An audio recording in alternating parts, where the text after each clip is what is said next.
Pay raises for state lawmakers and statewide elected officials. The Compensation Commission taking action today during a special meeting at the state capitol. This is the same commission who voted last week in favor of doubling the state superintendent's salary, a move that garnered a ton of blowback.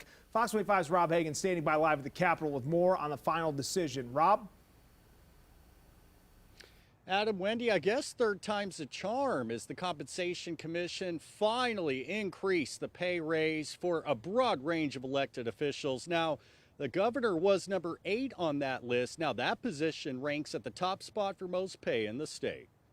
They passed a statute that makes an unelected board responsible for determining their pay raises, and the people on the board are appointed by the people that are getting the pay raises.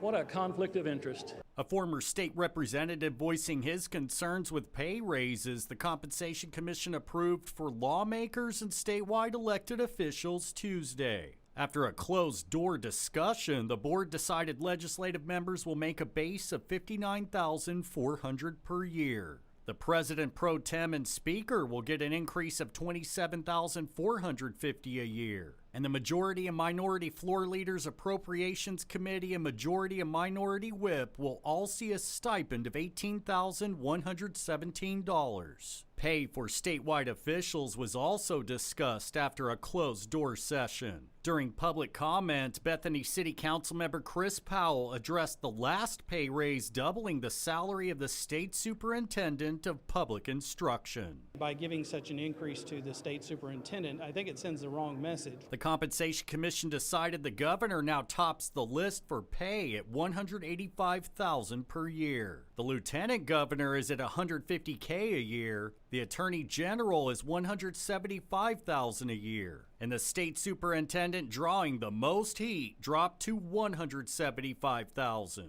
The state treasurer is at $160K. The corporation commissioner, insurance commissioner, and state auditor and inspector will be set at $150,000 a year. Finally, the labor commissioner sits at the lowest pay raise to $130,000 a year. But not everyone was in agreement. Some board members voted nay on all pay increases. I think the governor needed to be the highest paid.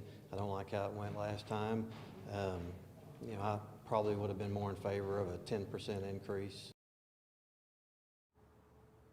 Meanwhile, 31,000 state employees have not seen a pay raise of their own since 2019, but the Oklahoma Public Employee Association tells us several bills will be filed this session to address state employee pay. Until then, live at the state capitol, Rob Hagan, Fox 25 News.